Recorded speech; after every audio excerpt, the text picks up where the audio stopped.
If you have ideas for games that you want to play, then we're going to have to talk about how to pitch those ideas to your players. So that's what we're doing today. We're talking about pitch meetings. Let's get started.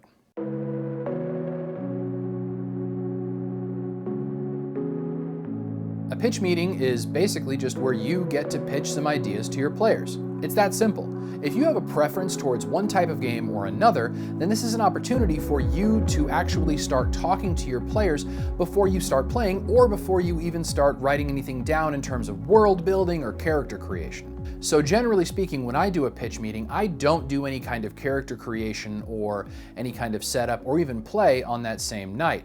I like to get together with some friends, maybe have some dinner, and talk to everybody to try to figure out what type of game they're looking for. And before the night of the pitch meeting, I have in my pocket about 5 to 6 different ideas, and depending on what feedback I get from my players, I'll trot out different ideas for them to give their opinion on. Pitch meetings are great because if you do them before a session 0 starts, it can give your players the opportunity to feel like they have more control and investment in the world that you might be creating.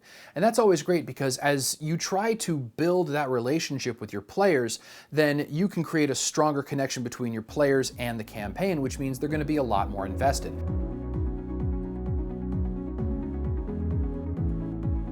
So before you start, have a couple of ideas for stories that you would want to run in game systems or in any other way that you think would be interesting for your players. This doesn't mean you need to do any involved world building, any type of creation of NPCs, or anything like that.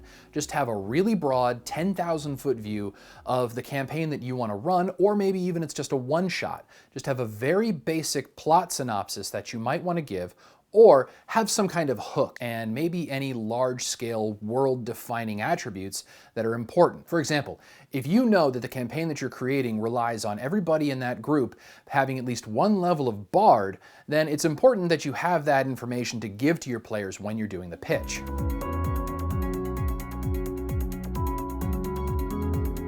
Something I really like to do whenever I'm giving a pitch, I'm going to go find a track, usually without lyrics, in order to help set the mood for the environment that I'm trying to actually pitch for. The music that you choose for the pitch could end up being the opening credits for the campaign. So it's something to keep in mind whenever you're picking music. You generally want to try to pick anything without lyrics. Now, something in the background where you might have a vocalist like singing notes that's a little bit indistinguishable as not actual language, that's fine. But what you don't want is your players listening to the music and listening to those lyrics while you're talking. It just creates confusion. The music helps your players to stay focused on what you're saying, because in a lot of ways, music when used properly, especially during a pitch meeting or opening credits, it can really help to draw your players in and help them listen to what you're trying to describe.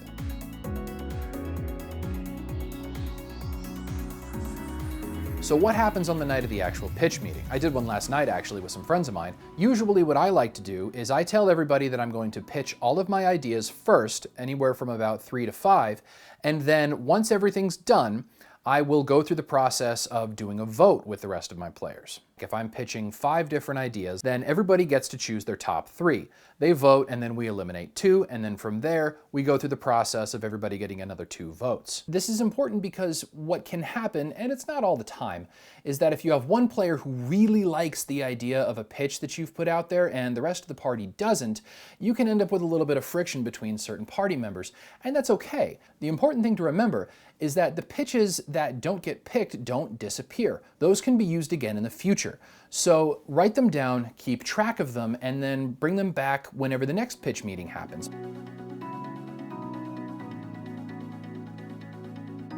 So when you give the pitch, you're going to give a quick description of the setting. So talk about what type of world it takes place in, talk about what type of game system it takes place in, maybe write a little bit of flavor text if that's what works for you. If you have something that can draw your players into a plot idea that you have or a game idea, then that's going to give them something to actually hang in their mind instead of just like, oh, okay, this is a game that's going to take place using Dungeons & Dragons 5th edition.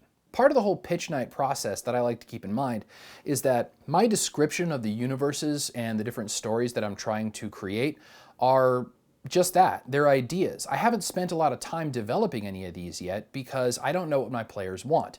And that's very important to me. I like to know what my players want before I'm going to start putting in a lot of time and energy and investment into creating a world.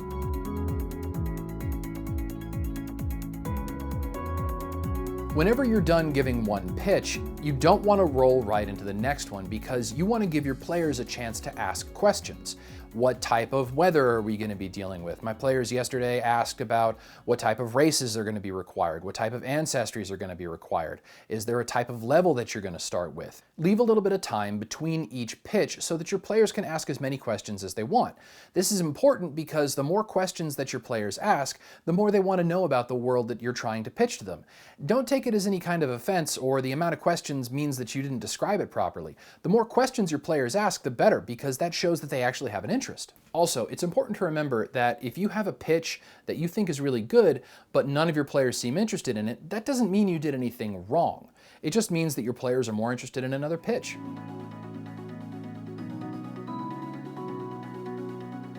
So let's go over some pitches, and I've got them all written down right here in my handy dandy notebook. So this campaign idea is one that uses the Starfinder universe. There's no limitation on race, or class, or theme, or anything like that. You can play anything that you want, and the important thing to know about this is it's a conventional campaign structure that'll be using a pre-built adventure path called Incident at ABSOLOM Station. The plot hook for this requires that you all are going to be different characters that are recruited by the Starfinder Society to investigate some incidences that are happening on ABSOLOM Station, which is a really big space station kind of out in this galaxy. As the game progresses, you may end up discovering some interesting things about some of the different power factions that exist inside the universe, as well as maybe even ending up with your own ship and you all becoming a crew and working together. At that point, I would give everybody the opportunity to ask questions. Maybe they've never played Starfinder before, maybe they don't know some of the different things that I talked about, like the idea of what ship-to-ship combat might be like, and I just give time for everybody to ask those questions before I move on to the next one. So this game uses Dungeons & Dragons 5th edition, and it takes place on the world of my own creation called Hull. You would play members of a thieves guild in the land of Glass, and that is a desert that burns very hot above the ground, but teems with life below the surface. If you've ever seen Nazca Valley of the Wind with a lot of phosphorescent fungus, think something like that.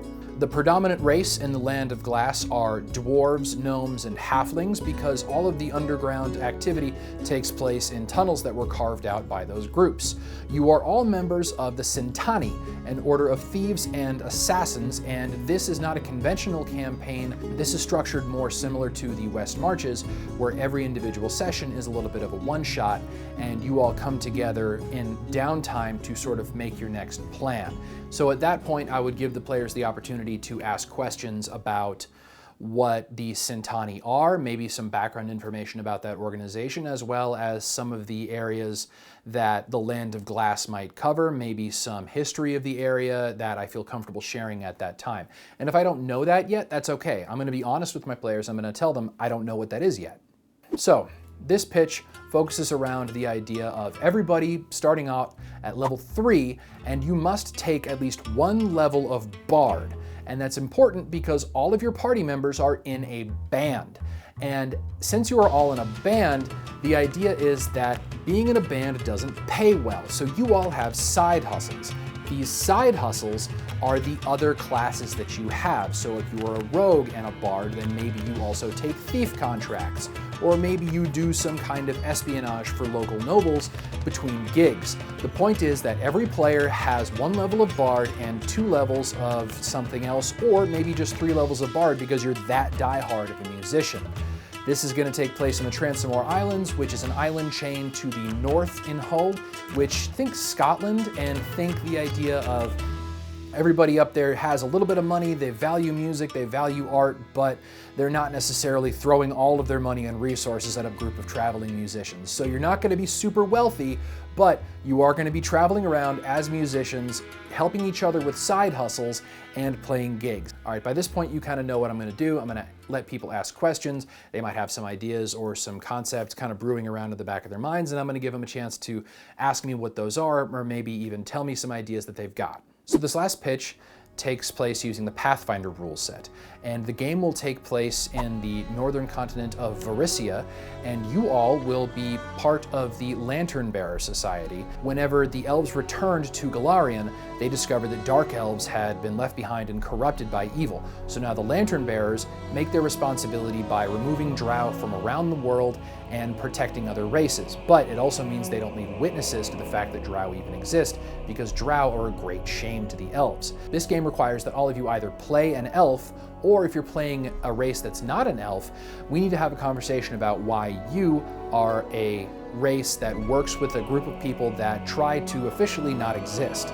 So again, you're going to be playing Elven Spies. And like I said, I did this last night and my players went through the process of voting, and we ended up choosing to play the Pathfinder game with everybody playing Lantern Bearers. So we're going to be starting that game up here pretty soon, and that's going to be a lot of fun. All right, so you've chosen a game, everybody's on board, now's the time you start world building and everything gets to go together from there. Because now that you know what your players want, you've got the A-OK from them to start putting the time and energy and research and homework and everything that you want to put together for the game to help them start create characters that'll be really, really fun and really, really appropriate for the game that you want to play. So that's all I've got for you today. That's what I wanted to talk about with pitch meetings. I think it's a good idea, and it gives your players the opportunity to feel a little bit more invested in the world that you're probably going to be creating for them. If you enjoyed what we talked about today, hit the like button or consider subscribing if this is the kind of stuff you want to come back to. If you've thought of anything that you might do differently in your pitch meeting, leave it in the comments section below. I really want to know how you all pitch your ideas to your players. And before I go, I wanted to talk a little bit about asking for help. A lot of times we can get bound up around the idea of needing to look self-sufficient all the time, and it's simply not true. If you're watching this, I want you to know that you're a person who's worth helping. If that means that you want help dealing with something emotionally, mentally, or physically, there are lots of people out there who are willing to listen to you and willing to help you accomplish your goals. And a big part of that is asking for help when doing it. If that means that you want to go talk to a loved one, a friend, maybe a faith leader in your community, or maybe talk to a professional therapist, there's resources for that, and I'll leave some of them in the comments section below. But there's no shame in asking for help, especially when it comes to taking care of yourself. Thanks so much for watching. Take care, be kind, and have fun adventuring.